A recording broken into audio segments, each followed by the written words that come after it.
In the heart of London, among the ivy-draped buildings of University College London, UCL, there exists a curiosity that has puzzled, fascinated, and even unnerved visitors for nearly 2 centuries: the seated, dressed, and very real remains of one Jeremy Bentham. Jeremy Bentham, philosopher, jurist, and social reformer, was a man far ahead of his time.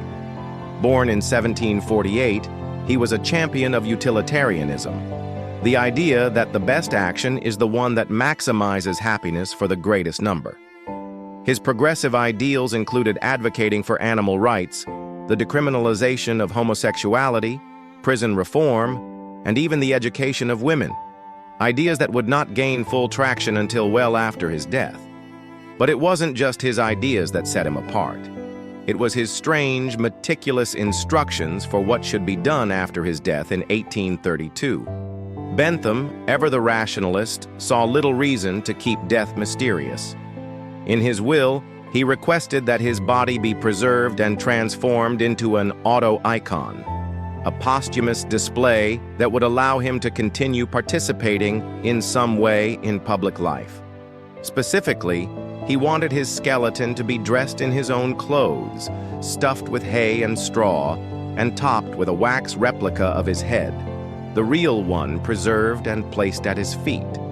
This, he believed, would serve as a powerful symbol of reason triumphing over superstition.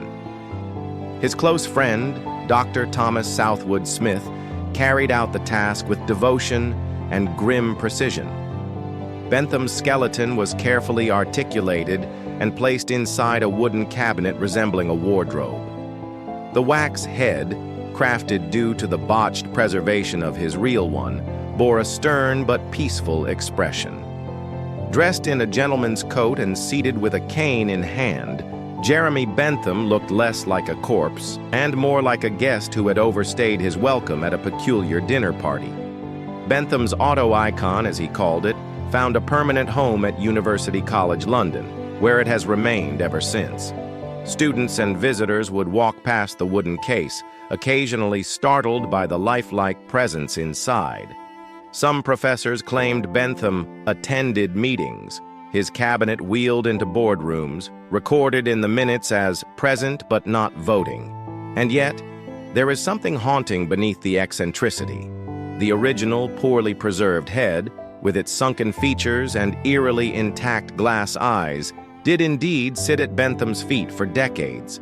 However, students repeatedly stole it in pranks, prompting the university to finally remove it to a more secure location. The auto-icon thus became both a conversation piece and an object of macabre legend. Was this display an act of rationality as Bentham intended, a challenge to social taboos about death? Or was it a chilling spectacle of human vanity, a final attempt to cling to influence beyond the grave? Over time, stories began to circulate among students and faculty alike. They claimed to hear faint creaks from the cabinet after nightfall. Others swore they saw the figure shift ever so slightly. Though there's no evidence to support any paranormal claims, the psychological effect of being watched by a 190-year-old philosopher's corpse is undeniable. And still, he sits. His presence is no longer a novelty, but a permanent fixture of UCL culture, a symbol of defiant intellect, scientific curiosity, and the blurry boundary between reverence and the grotesque. Bentham has become more than a philosopher.